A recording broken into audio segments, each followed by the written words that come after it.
I was reborn, and the first thing I did was to hand in a blank test on purpose, because I knew, no matter how well I scored, my grades would be taken by my sister. So instead of struggling, I might as well give up completely. In my previous life, I studied so hard, yet I was always at the bottom of the class. While my sister skipped school every day, but she always stayed number one in the grade to catch up with her. I worked even harder, but the harder I worked, the worse I did. In the college entrance exam, I only scored 3 points, while she easily got into a top university. I was so ashamed that I decided to jump from a building. Right before I died, I finally learned the truth. My parents had exchanged my fate with hers since childhood, so no matter how hard I worked, my results would be transferred to her. All of this, just because I was not their real daughter, to silence me. My sister pushed me off the rooftop herself when I opened my eyes again. I had gone back to 1 month before the college entrance exam. Before I understood anything, I heard a strange voice, a system telling me to bind the give-up system. Every time I gave up, the progress would increase. When it reached 100%, I could take back my fate and become the luckiest person in the world. Thinking of my tragic past life, I bound the system without hesitation. My parents came over pretending to care,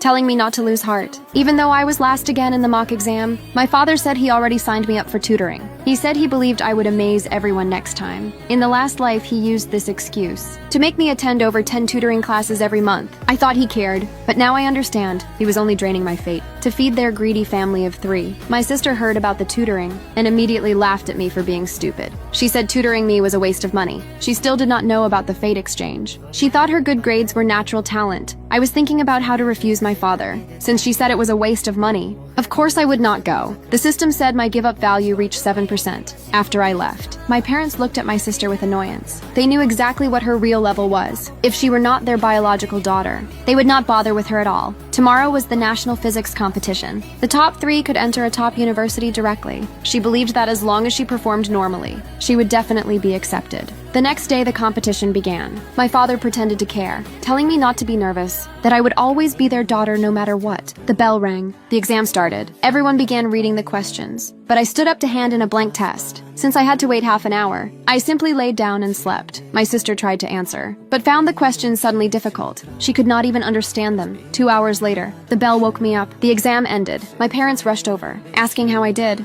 I said I performed exceptionally well. My father was thrilled, thinking I must have gotten first place. My mother bought my sister a new phone to celebrate her future admission. Everyone envied her. Beautiful, smart, and with loving parents. Half an hour later, the supervisor returned, saying this competition zone performed well, so the education department would give a 300,000 prize. The top 3 contestants would each receive 100,000. My sister proudly looked at me, saying the prize was definitely hers. Then the supervisor announced the first place.